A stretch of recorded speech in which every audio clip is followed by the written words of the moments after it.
Amazon जंगल के सबसे बड़े रहस्यों में से एक निश्चित ही एक ऐसी रेयर ट्राइब्स यानी कि एक ऐसी जंगली जनजाति का है जो यहाँ मौजूद थी।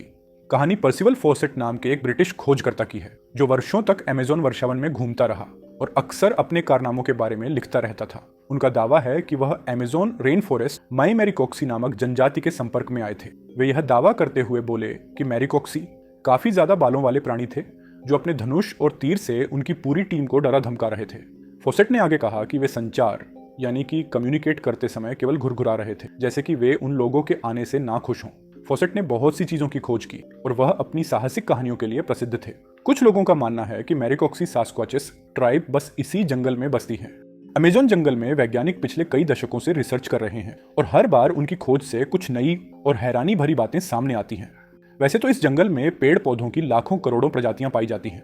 इनमें से कुछ पेड़ पौधे सामान्य होते हैं तो कुछ अत्यंत जहरीले। लेकिन दिलचस्प तो ये है कि इस जंगल में कुछ ऐसे पेड़ भी मौजूद हैं जो वॉकिंग ट्री के नाम से मशहूर हैं। हो सकता है आपको इस बात पर यकीन न हो, लेकिन पेड़ हकीकत में भी चलते हैं और ये हम नहीं बल्कि अमेज़न जंगल में कई सालों से खोज कर रहे वैज्ञानिक कहते हैं। अमेज़न जंगल में खोज कर रहे वैज्ञानिक का यह मानना है कि इस जंगल में कुछ पेड़ ऐसे भी हैं जो चलते हैं, लेकिन ये हॉलीवुड की किसी साई-फाई मूवी जैसी नहीं चलते, बल्कि इनके चलने की स्पीड काफी स्लो होती है। कुछ वैज्ञानिक का यह कहना है कि यह पेड़ उस दिशा में चलते हैं जिस दिशा में सूरज आगे की ओर पड़ता है। दरअसल होता यह है कि इस पेड़ की जड़ें सूरज की दिशा के हिसाब से आगे की ओर फैलने लगती हैं और पीछे वाली जड़ें नष्ट होती जाती है। इस वजह से ये पेड़ अपने स्थान से थोड़ा आगे हो जाता है।